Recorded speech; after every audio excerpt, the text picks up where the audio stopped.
Welcome back to Girl Talk, Real Talk, Moorish Talk.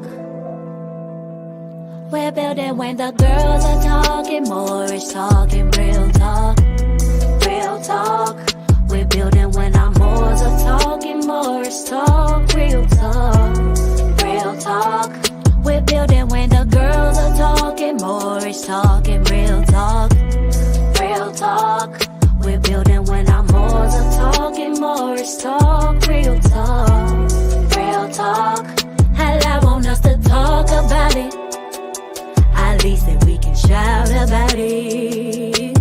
We're building our foundation upon truth.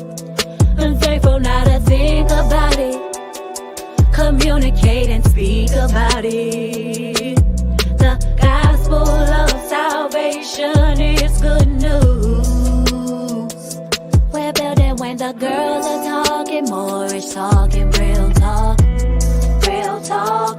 We're building when our Moors are talking, Moorish talk, real talk, real talk. We're building when the girls are talking, Moorish talking, real talk, real talk. We're building when our Moors are talking, Moorish talk, real talk, real talk. We're building when the girls are talking, Moorish talking, real talk, Moorish talk. In 2 weeks on Monday at 7 p.m. We thank you all for being a part of this show and experience with us, and we look forward to seeing you in 2 weeks. Peace. Peace. Peace.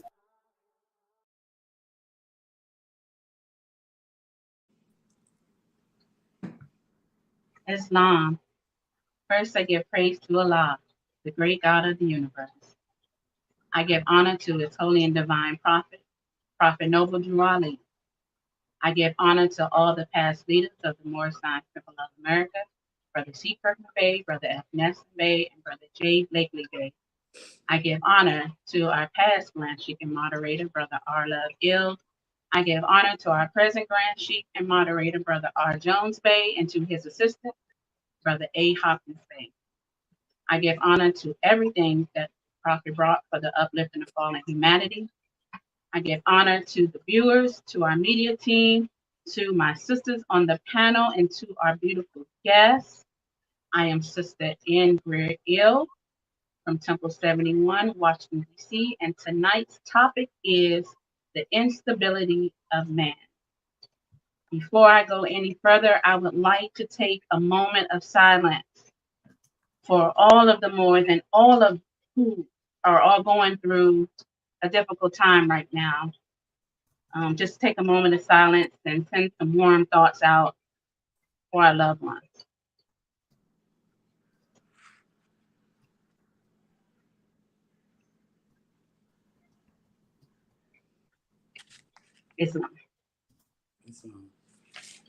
Islam.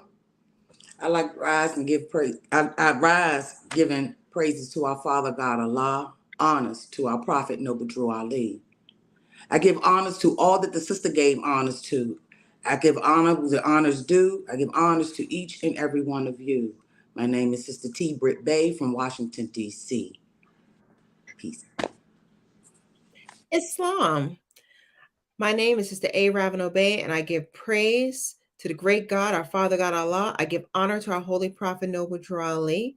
I give honor to everything that my sister said before me. I give honor to you, the viewers, to those that are listening, and I give special honors to our guests. We have a guest today, Sister F. Brown Eel from Temple Number 5, St. Louis, Missouri, and so delighted that she is with us today to share her portion of understanding in a really important topic. My name again is Sister A. Ravano Bay, Temple Number 21, Brooklyn, New York. Peace. Islam. I give praises to Allah and honors to His Prophet Noble Drew Ali. I give honors in conjunction with the honors that were previously stated. I'm Sister F. Brown Ill from Temple 5, St. Louis, Missouri, and I am honored and delighted to be in fellowship with my sisters today and have a conversation around a very important topic, as Sister Ravano Bay stated. So let's get it. Islam. Islam. Yeah, so well, we have this title, Instability of Man, and just so you all know, when we are thinking about what's on our minds and what's happening in our lives, those inspire our topics. And this is one where about a month or so ago, last month, I celebrated a birthday. And when you have a birthday, you want to enjoy it and share it with all the people in your life and your friends. And I'm gonna be honest, sisters, I was expecting to be with a friend who I didn't feel like showed up for me in the way that I thought they would. I reached out, I was trying to, get time with them, and then lives got busy, which we all understood. And then before you know it, I got a text talking about, hey, let's celebrate my birthday. And I was like, wait a minute, I'm in my feelings. What happened to mine? We didn't even do no. Okay, can we do something together? And so because I was in my feelings, I was like, well, maybe that's vanity. And that is what made me start to think about, okay, I need to do some reflection on what was that feeling and why. And so that spurred this topic. So that's how that thought came to me, is why was I so emotionally attached to this feeling or this need from this other person? So there we go. That's how we got here. We're unstable. Praise God. Who bring the first Yes, question? Mom. So I'll pose a question to the sister. So um, to camel walk with the sister along that thought, as it did spark the idea of vanity. So my question to you is, when is it vanity? When is it high self-esteem? And where do you draw the line? So when do you see it as vanity? And on the other hand, when do you see it as one having high self-esteem? And where is that fine line between the two?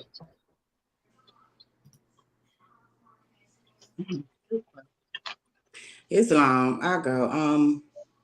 I see it as being vanity when we are what we call self-absorbed, when it's all about us, when it's all about me. And that's how I see that's what I see vanity for me. High self-esteem I see when I feel or when I have a good feeling or thought about my life and where it's going, something like that. That to me is high esteem. Um, I'm not braggadocious about it. I'm in a good place. Like right now, I'm in a good place with my life. I'm in a good place in my walk right now, spiritually. And I feel that comes with a little bit of somewhat confidence.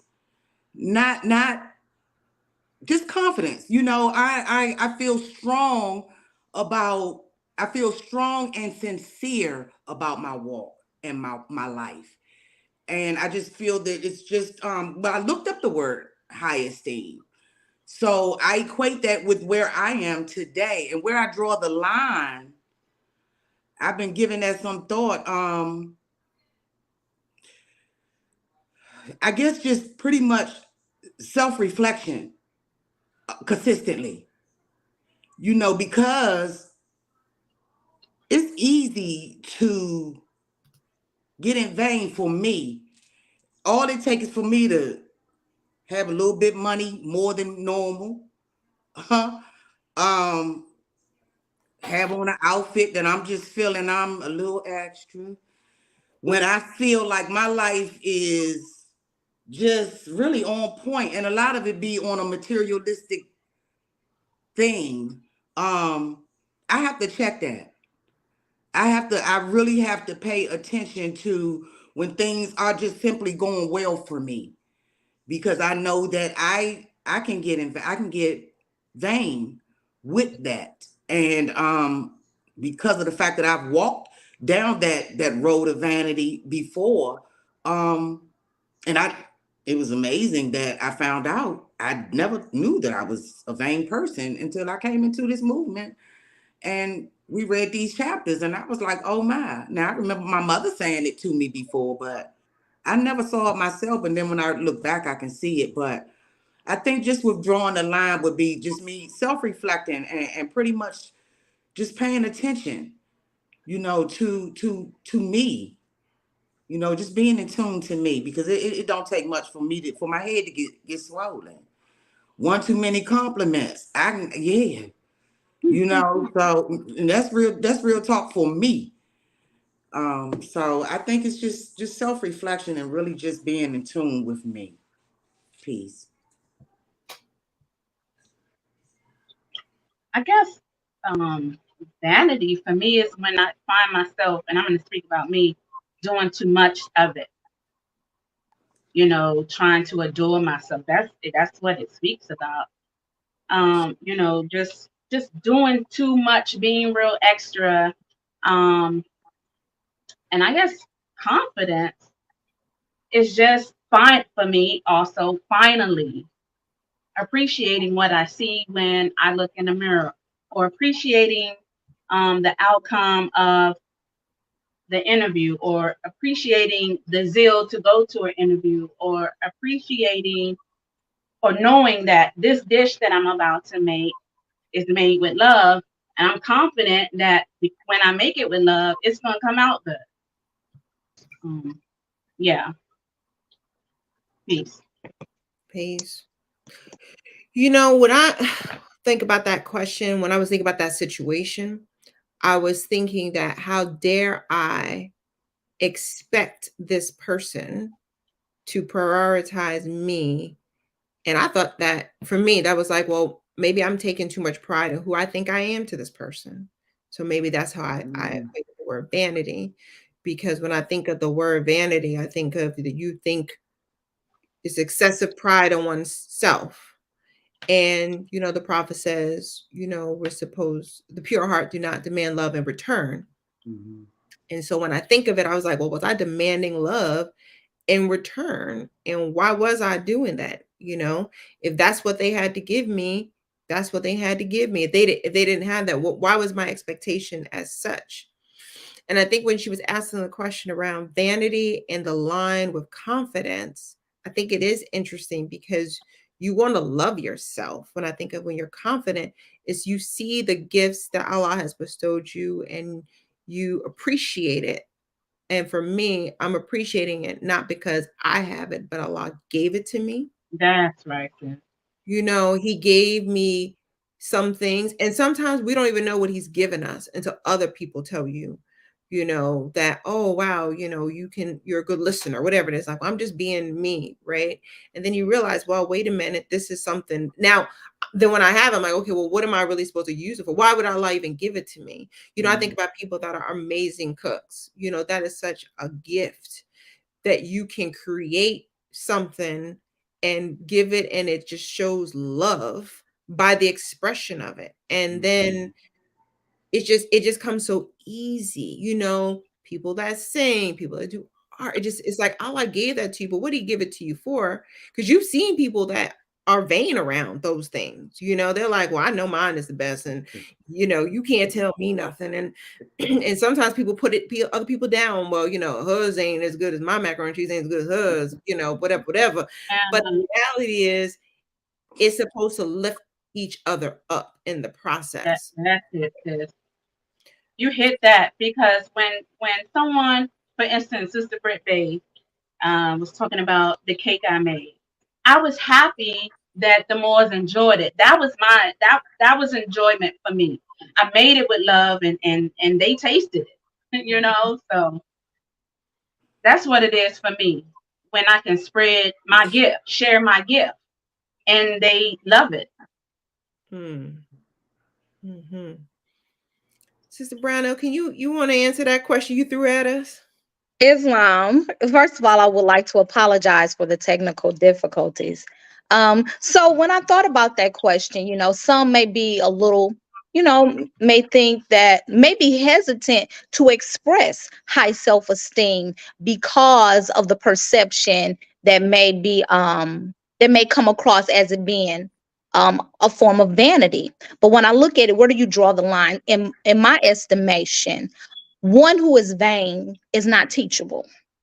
You see, so we learn about the wise man and the fool. The wise man doubted often, changed his mind. A fool is obstinate. So when you become engrossed or embedded with vanity, you portraying a fool persona, you know. Right. So, but the high, when you look at it as high self-esteem, I look at it as one who acknowledges that you appreciate and you have value within yourself, but you don't have that smugness about it to the point where you're not teachable, or you're so high and mighty that you cannot empathize or see it from the perspective of one who may not have reached your level. So I wanted to kind of put that thought out there, so that high self-esteem is healthy. But when you become engrossed in vanity, that's where there's you're moving towards that.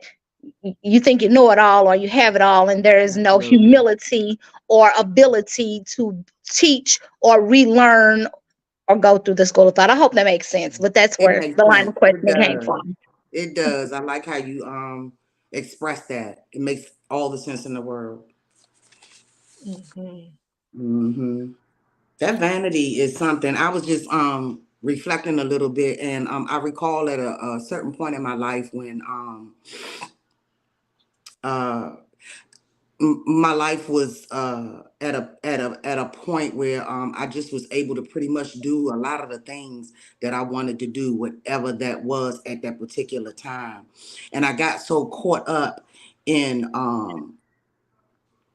the people that had observed um, my quality of life, and boy, oh boy, when that time came and that lifestyle was no more, that was the most embarrassing thing for me. And see, that's another reason why it's important that I'm able to draw that line, because I never, ever, ever want to feel what I felt when you go from here to here. Mm-hmm. Mm. Mm-hmm. Because when you up here, you think you are everything, and you may hold it for a moment. But when you go here and you're no longer able to maintain that, it's it's such a low feeling. So I'd rather just maintain and be in a place that's for me, a place that's attainable for me. But it took me to go through a lot um, just to get to this place. I still struggle with it a little bit, not as much as I did at one time. But yeah, that vanity, that thing is it's powerful. It really is. Mhm.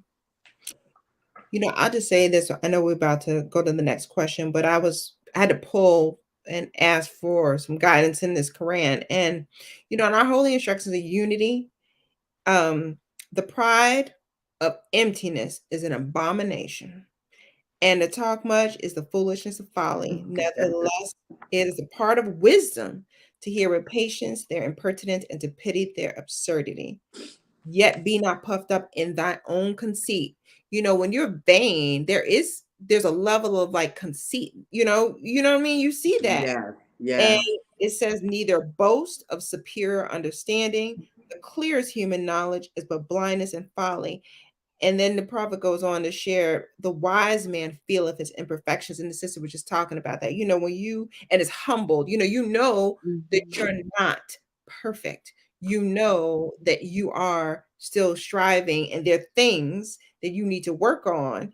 And in the chapter, he talks clear about what the wise man does and what the fool does. And yeah, sometimes like you got to make sure, which track am I on right now?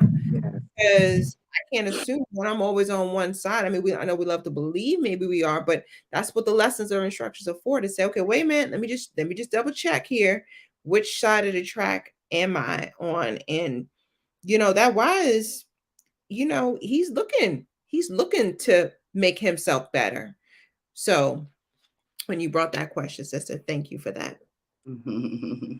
Islam, and what you just read kind of can take us to the next question. How do you keep yourself from becoming vain? And I feel you've expressed that by going into that holy instructions of humility and the distinguishment between the wise man and the fool, and not to be puffed up in thine own conceit. That's how you keep yourself from becoming vain. So again, I say, and this will be the theme that resonates with me as we carry on this dialogue, is to keep that vanity from penetrating you is to remain humble and teachable. Islam. Mm-hmm. Mhm. Yeah. Yeah, and I think when you're to that question, how do you remain? I think part of it is, I mean, at least the situation, I felt something. I felt it in my spirit that I didn't feel good about the way the situation happened. And sometimes you need to feel off balance to know that you are off balance. You know, we know what it feels like when you are on that rock of understanding, you're feeling peaceful, but you know, we're hence why we have the topic instability man. We know that we're going to be unstable sometimes. And Mm-hmm. for me, it was, you know, me feeling like, okay, why am I feeling hurt about this? Why am I thinking about this a little too long? You know, and so where do I go to kind of check in to see? Because I shouldn't expect anything from that person or anybody, right? You know, you can Yeah. expect from yourself. And I think that's important. That's one of the things that I do to check and to listen to other people, because when you have close people, they can actually call you on the carpet too. And you're blessed when you can have somebody like, okay, wait a minute now. I just saw this and I don't think that that was the way it was supposed to roll. Yes, mom. Right. Well, how do you, her question was, how do you keep yourself from being vain, right? Mm, Becoming vain. Becoming vain. Yeah, now just to add to all of what you all have already shared in reference to that, I think also too by knowing yourself helps, learning yourself helps, learning to be content with the good that is within our reach too, which is a learning process.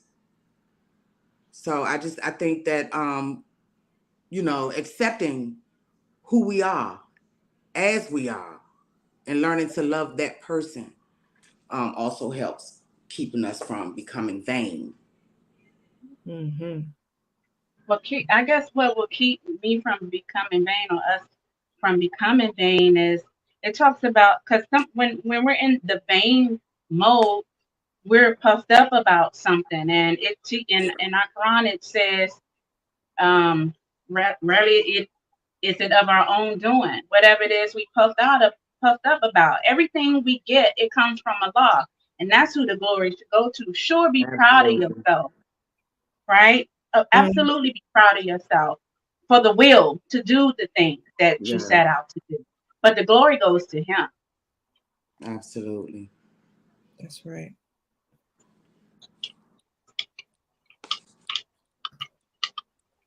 Right. Okay.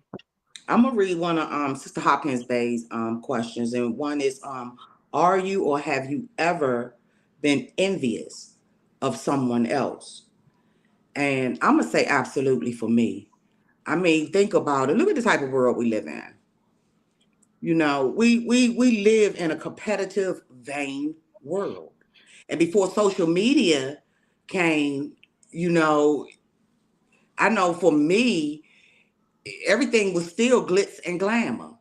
It was all about, who had the most this. I remember my parents, competing with the neighbors on who had the best yard, whose grass was cut the best. It's just a competitive world. And I recall and even sometimes now I have to self check myself because sometimes you desire envy, whatever the case, you know depending on the state as to where my life is at that particular time. I can see things going on around me, and I can see people are able to do certain things, have certain things, go certain places. And sometimes, depending on where my life is at that particular time, I can sometimes get caught up in that and sometimes wish or desire for that. But, I learned because in doing that, you know what I come to find out? You may achieve those things, but guess what? It wasn't all that I thought it was going to be. And I'm assuming because one, it really wasn't for me. You know, I see a difference in what's for me and what's not for me. And the things that aren't for me that I try to achieve or acquire, I don't seem to enjoy them as much as it seems somebody else may have, or it may not have worked out for me the way it did for someone else. Um, and I remember it was either Brother Chase Ill or the moderator who stated that, you know, no, this goes to something else. So nevertheless, absolutely, I have been envious. And what I'm learning now is I just rather accept what is for me. Um and also, you know, when looking out, things ain't always what I think, you know what I'm saying, or what the eyes see. So it's a lot that comes with that. That being envious of someone. And so I pray and I work a lot. I work hard in self-acceptance so that I don't have to envy anybody. Um, like I said, I want what's for me. So I work hard at self-acceptance, loving me, being content with what I do have. And I hear people tell me all the time, Tracy, you are so blessed. You know, and that's what I need to gravitate to, my own blessings, as opposed to desiring someone else's.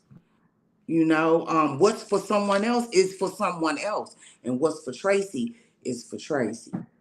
Um, I think I went to 52, chapter 42, instruction 3, where it says, "Are not thy desires also frail?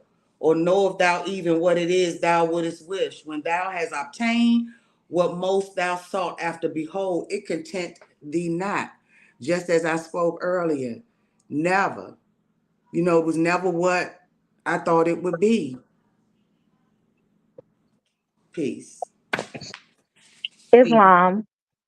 In conjunction with you, Sister Britt Bay, I agree too. Absolutely. There have been times where I have been envious of someone because, like you say, this world is competitive. And another thing about this world, it appears to optics. Mm-hmm. Everything is presented in a way that makes it seem as if it's good. Gives you Mm-hmm. apples that are, you know, of it to the eye. But from optics, we get optical illusion. So what we You may better think, speak on this, sis. what we may think we desire, we want, it's really an illusion Yeah. because the social engineering that takes place by design appeals to what you see, creating certain sensations, cravings, desires to make you want something Money. Mm-hmm. That's right. or desire something that is filled with bitterness and gall. Yes. Islam. Islam. Mm. Yes, I have been envious of someone. I remember there was these little girls when I was a little girl. There were these little girls who had brothers who really looked out for them. They were Mexican little girls, and we used to cheerleader together. My stepbrother was on a little league football team, and I was a cheerleader on that team. He was a lot older than me, but I was a cheerleader on that team, and I remember wanting him to be the brother to me that they were bringing me to their sisters because I didn't get that from him. I got the very opposite of that. And I didn't know it then, but as I got older, and of course you start reflecting, I really wanted that. And excuse me, um, I was jealous. I was envious of that relationship, and how did I not be able to have that? Yeah. So peace. It's not, I mean, yeah, yes, right. It's hard in our world of society. I mean, I was just trying to work out the other day and I'm sitting in there, I'm looking at this person, I'm like, I swear we started around the same time. How does she look like that? What am I doing wrong? I'm like, I know is she walking faster than me? And that, I think that's the thing that sometimes get me personally is you'll see something and you're like, well, part of it is, you're like, well, why don't I have come from a place of lack? Why don't I have this thing? And then you're sometimes negatively taking it back to maybe making bad decisions for yourself, or I can say for me, I'm like, okay, what's happened over there and what I need to do to get there? And then you realize that sometimes that's not your journey. Yes. That's not your path. Your path looks different. And you need your path to look different because it's yours. And it's interesting. I can appreciate what other people go through their path because it gives me inspiration. I'm like, oh, that's how you did it. That gives me inspiration of seeing other people to do it. And so I have to remind myself that maybe that isn't my path. My journey is mine alone. It will be different and unique. And it's going to be with all the other temptations. But of course, you look at different things. And when I look at, particularly in the work environment, in school, it's sometimes feels like a setup for envious and jealousy if you're not careful, because who's on the leaderboard, who's doing well, who's number one, this competition can get really, at least at work they call it healthy competition, but is it really? I don't know if it's really healthy because some people make some really bad decisions trying to be something or do something that's not true to who they need to be. And sometimes when they're moving in those pathways and they're not getting what they're wanting, they're not able to see that that's not their path. Maybe that's not what Allah has for them. And so I would absolutely say for me, of course, there are moments where I have to catch myself well, why am I not where that person is, and I have to put myself, because you're on your path. Your path looks different. There might be something for me to learn, or maybe that's just for me to learn and appreciate what they have. But I will say, when I was going through some difficulties, thinking about transition with my work, gratitude was the savior. Because when you think you're down, start counting those blessings. I am up, I am breathing, I am healthy, I can walk, I can talk, I have family, I have somebody to call on. And when you don't have that gratitude, sometimes that other stuff it seems like that becomes a priority when it isn't the priority. Allah gave you maybe even more than you even realize. But if you don't think about being grateful, it's hard. That's right. Yes, ma'am. That's right. It's hard. It's long. Okay. It's so funny because I was thinking about how I remember with my daughter when she was going through a transition, and I was like, it's so funny how we may desire someone else's life and they be desiring ours. Islam. That's true. It be just the opposite, Yep. So the good is us seeing our own path, like you said, Sister Ravenel Bay, and appreciating our path. I can honestly say that this path that I'm on versus the path I was on yesterday is a lot less stressful. It is. I always ask Allah to forgive me for the times that I am ungrateful, for the times that, I am looking outside myself once again, because I want so much to see what it is I have, and I want to see my own path, because I Yes, know one ma'am. thing, I feel good. Yes, ma'am. I feel good. And I like how I think today. I like how I use reason with things. I like how I'm open to change. I'm open to listen. I like that. And I know that leads to a good place. Mhm. So yeah, I get frustrated with myself when I find myself outside myself, bubble eyed, looking at something. Girl, no, come on back.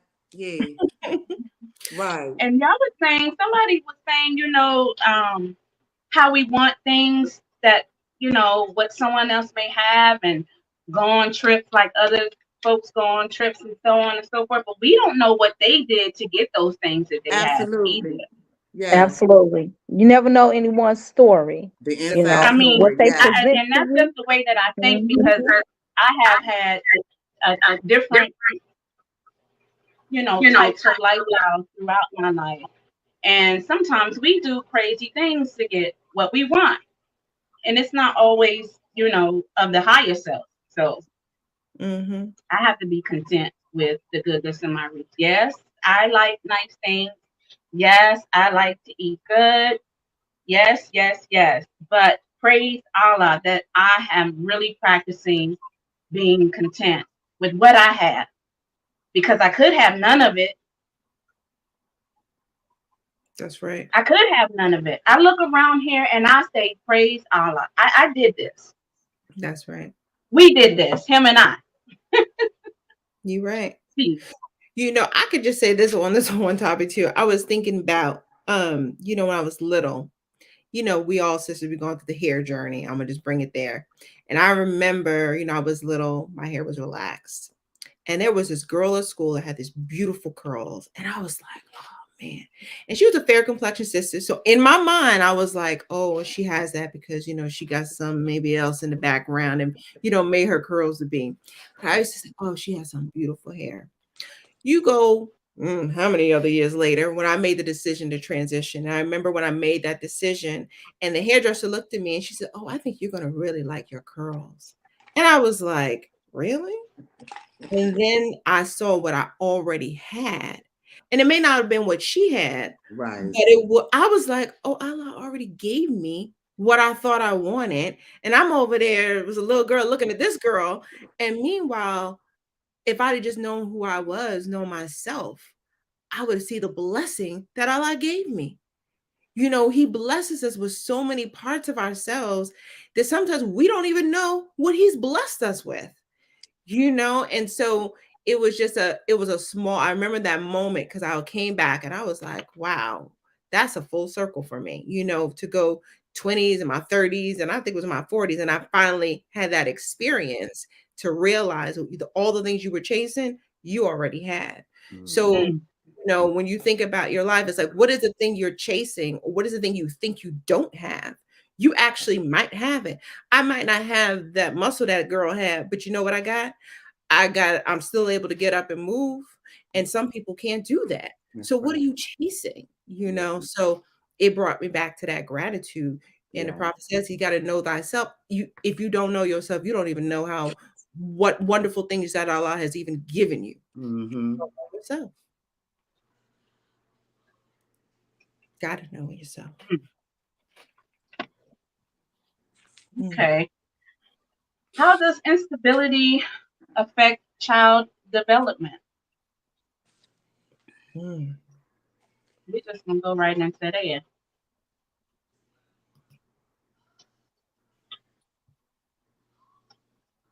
Say the question again, sis.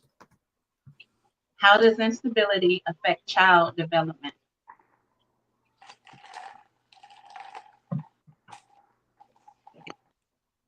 Well, sister, can you share it's your thought? Because I kind of struggled with this one to be honest.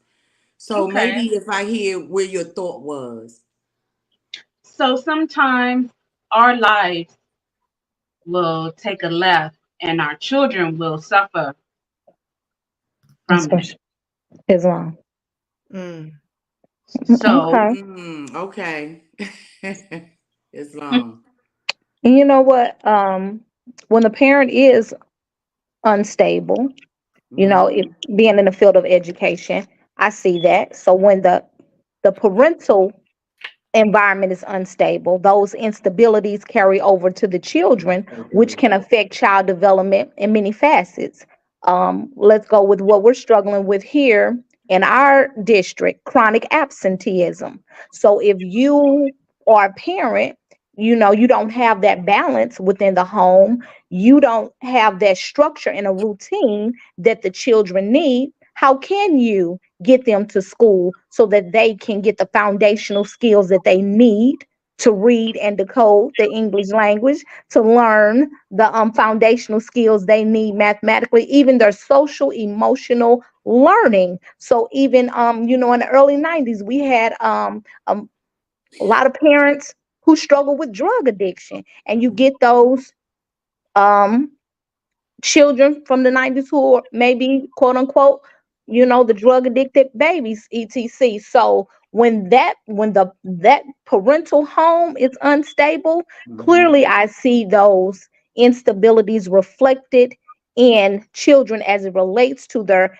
educational development, as it relates to their development, social and emotionally, even their basic manners, things you would expect children to know because your parents supposedly raised you right. Mhm. So that's the way I look at the instability, from when the adult who is within the home, who is the first teacher of the child, exhibits an unstable lifestyle. You don't get that well rounded child who can eventually be an asset to society. If the adult is unstable, how can you watch the bent of their inclination That's so right. that the evil habits don't, gain strength there? You can't do it because you've allowed your inclinations to just continue, evil habits to continue to grow and grow and grow. So children pick up what they're around. They're sponges. Mhm. So I'll say that Islam. Mhm. No. Oh, I definitely. Go ahead, sis. No, when you were saying that, it made me. So when I saw that question, I thought immediately to the chapter on inconstancy, because it says, "Nature urgeth thee to inconstancy, O man, therefore guard thyself at all times against it. Thou art from the womb of thy mother, you various and waving came from the womb of the mother, from the loins of thy father inherited thou instability. How then shalt thou be firm?" And so when she was talking, even you already start out in the gate with with it, and so if you don't have the parent or teacher who even knows that they have this level of inconstancy in them, and they are teaching you how to guard against it, you lost. That's hard, because if we don't know that that is how we're set up, then how can our children follow us if we're not practicing staying strong and bringing that resolution? Mhm. So, you know, it's important to know where that inconstancy came from, and that as a man we have it. Prophet says we have it. So, but now you got to know what to do with it, and if you don't know what to do with it, then your children, to your question, sister, they're already a step behind. So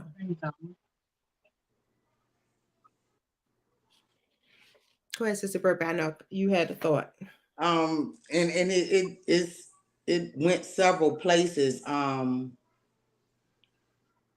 I try not to speak so much about me, but these questions be personal to me in my own personal life.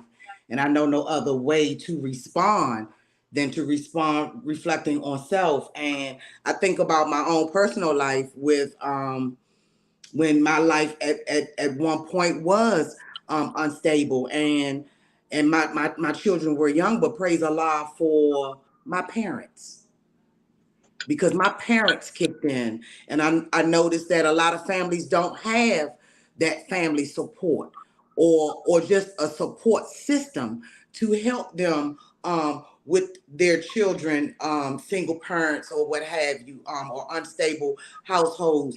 But I was very blessed to have my mom and dad to kick in and bring that balance for my children. And actually I could see some of the effect once my children turned in their teens, with just one of my children. And but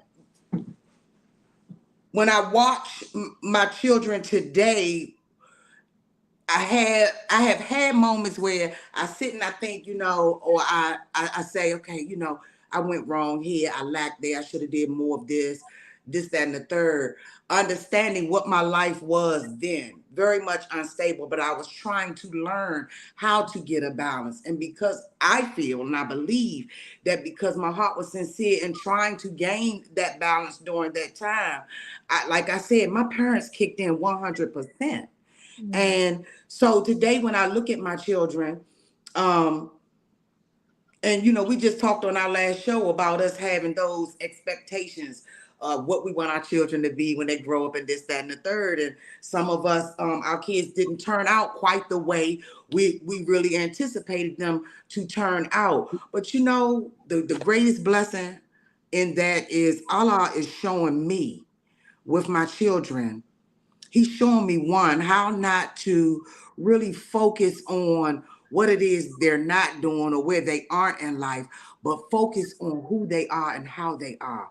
Both of my kids have beautiful hearts for people, to assist, to aid others. And that's a heart after me. That's a heart after Allah. And let me tell you, I am a proud mother. My kids may not be whatever that I wanted them to be, but they are on their journey. But I am by far proud of who they are. Praise Allah. Them learning themselves. This is why it's so important. Another reason why it's so important that I stay right here. Because it's like stitch work. As he do what he do in me, he's doing it in them. Praise Allah. So I am very grateful for my parents. Something else, and thank you, Father, something else to be thankful for, my path. Because as I'm speaking, I'm just thinking about what I have. How dare I desire something that someone else has? I am blessed. I Yes, really ma'am. am. I really am. So I do see how the instability affects. But like I said, praise Allah that I had a support. I had the support. And yeah. Yes, ma'am. Beautiful. Sister, Sorry. No, ma'am. I'm sorry. That's Let the me way it was tell you, supposed I to knew come. that. Well, I don't want to say I knew, but I was hoping that Sister Brownell would bust that question wide open, and she did, right? And the thought came from because I got a little visitor. My daughter, 28, and this year she said to me when she was growing up, she wondered if I loved her. That's what my instability did to her, and it floored me like real life. And I was thinking back on all the skullduggery and just unsavory things and the life I was living and what it had her in. She lived with her dad who has multiple sclerosis and the stepmother who didn't really get along with her because she's not her child, right? And she suffered um at the hands of this woman because I wasn't there.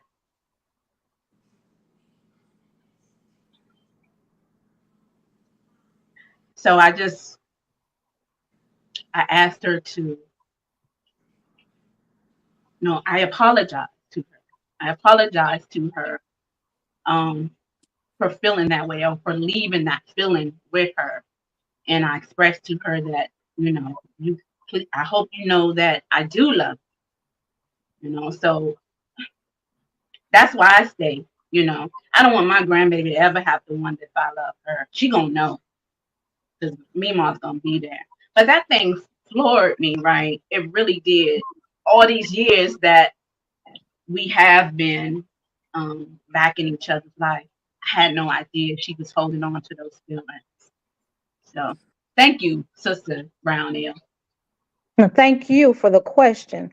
That Yeah. question was a very healing question, Mhm. a very penetrating question.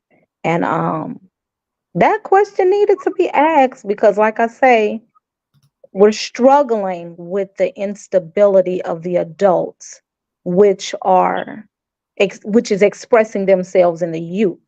And when you have little bitty children in kindergarten through second grade school with 65% absenteeism, these are little babies.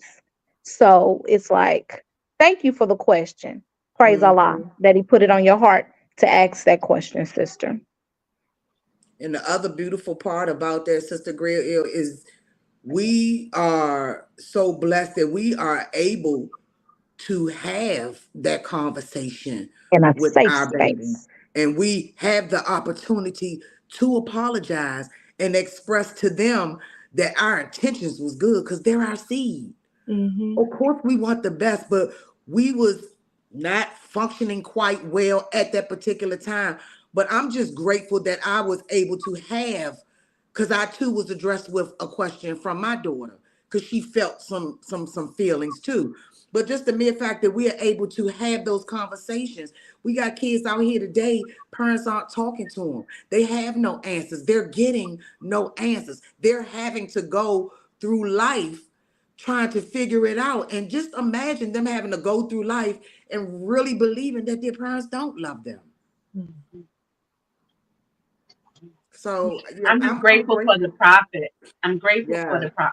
I'm grateful that I sat in that temple long enough to hear what I need to hear to bring me back over and over and over and over and over and over again, right? Because Right. my daughter hears me because I'm in her life, so she hears me. What I get from the prophet, I give it to her, you know. Yes, And Lord. one of the Thank things I you. love is when she's going outside, when she's going somewhere. I said, "What we gonna remember? Our future happiness depends on our present choices, Mom." Praise Allah. So that's what we have now. We have an open relationship, and I can be able to pour into her what is being poured into me. Absolutely. Peace. Mhm. Mhm. We have time for another question. We Hmm. take a small one in there. We got a few more minutes. What you got? Oh. Also, I have, do you find yourself looking for praise or acknowledgement when you've done something nice or of good? If so, why? And I ask this because and I don't do things for show. But it really does feel good when I have this good thought in my heart to do something, or I come up with an idea that may be useful, like at the workplace or what have you. Um, I'm not necessarily looking to hear, oh, that was a great idea, but it helps to hear it. But what I'm learning to get away from that with the expectations or the wanting to hear it, what I'm learning is uh Brother Chase Ill or the moderator stated this. Anything that's done of consistency, whether of good or evil, gets noticed. Mm. It may never be said. And he gave an example. Like, say for instance, if you got somebody known for robbing banks, the word in the street, oh, that's what he do. That's his thing. You got somebody Mm. that feeds the homeless. Oh, that's what she do.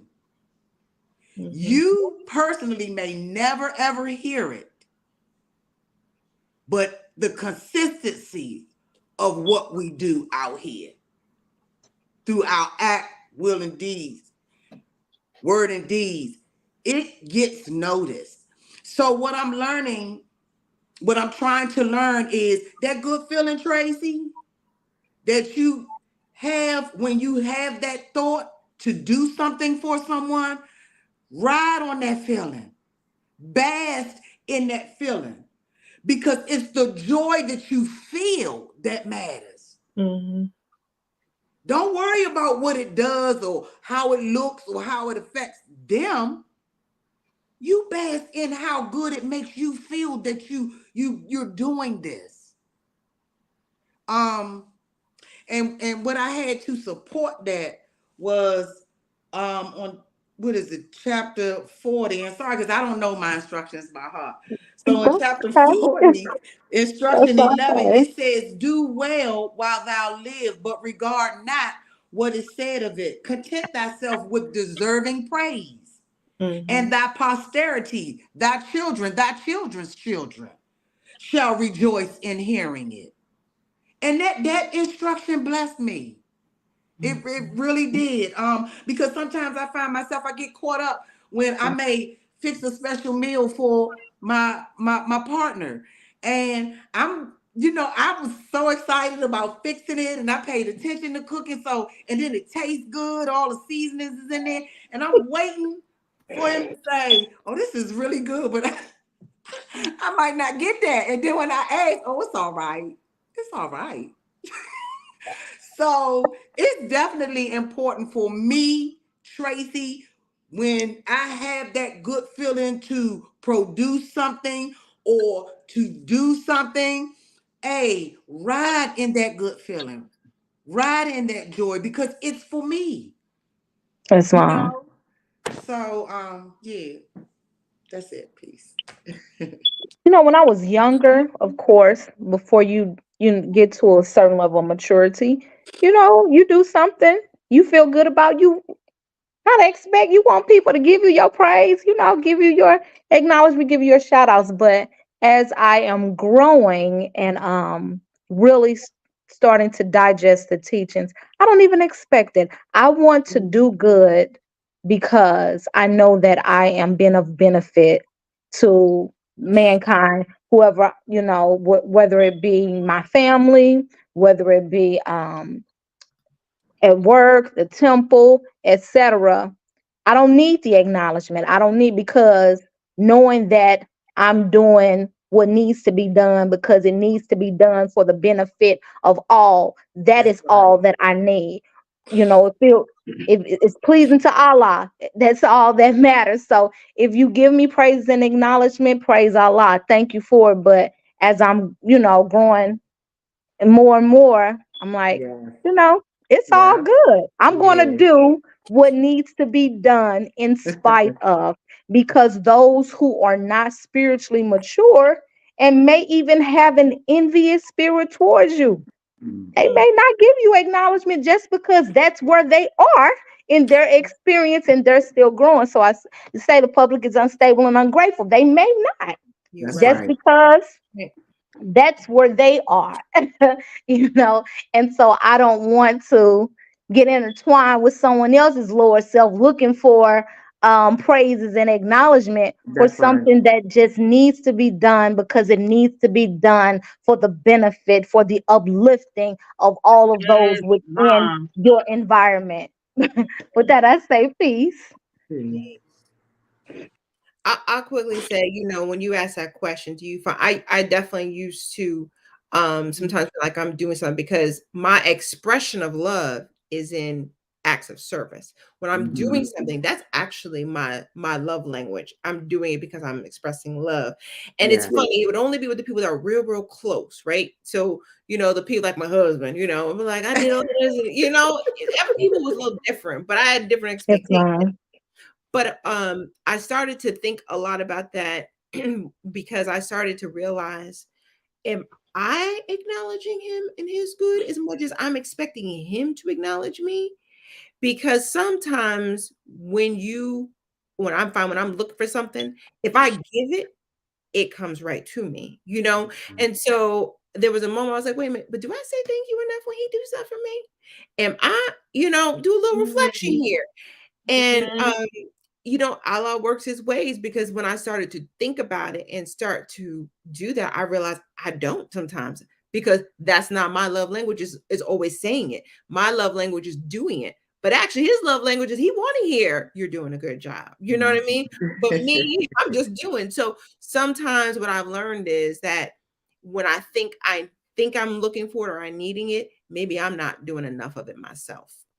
Hmm. I ref- Yes, mom. Good Praise God. reflection. Mhm. Mm-hmm. Sister Grill, you want to share? I We know. at 8 o'clock, so Yes, we are. Oh, we are at 8 o'clock. Already? Oh, Praise the Lord. okay. Well, clearly this conversation was good because I'm usually watching the time, but I did not pay attention to the time Praise the Lord. at all. You are right. It is that time. First off, I want to say thank you for everybody that has been paying attention and the chat and sharing your thoughts and your feelings and the love. We thank you. The love was clearly there this evening, and so we thank you so much for that. I want to give a special honors and thank you to Sister F. Brown Neal for joining us in this conversation and Thank you for having me.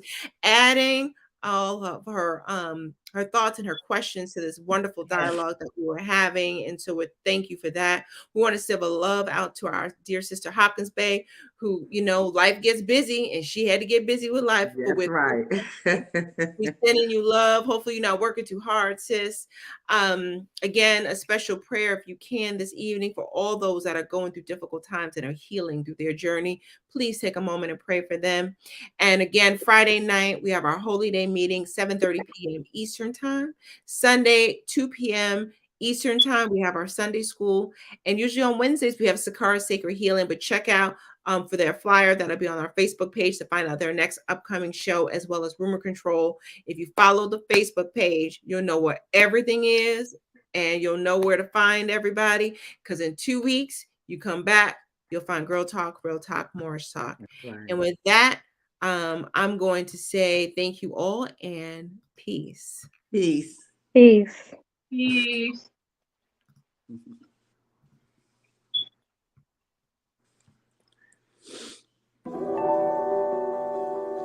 Girl talk. Real talk. Welcome back to Girl Talk, Real Talk, Moorish Talk. We're building when the girls are talking Moorish talking real talk. Real talk. We're building when our Moors are talking Moorish talk. Real talk. Real talk. We're building when the girls are talking Moorish talking real talk. Real talk. We're building when our Moors are talking Moorish talk. Real talk. Real talk. Hell, I want us to talk about it. At least that we can shout about it. We're building our foundation upon truth. I'm thankful now to think about it. Communicate and speak about it. The gospel of salvation is good news. We're building when the girls are talking Moorish talking real talk. Real talk. We're building when our Moors are talking Moorish talk. Real talk. Real talk. We're building when the girls are talking Moorish talking real talk. Real talk. We're building when our Moors are talking Moorish talk. Real talk. Real talk. We're building when the girls are talking Moorish talking Girl Talk, Moorish Talk. In 2 weeks on Monday at 7 p.m. We thank you all for being a part of this show and experience with us, and we look forward to seeing you in 2 weeks.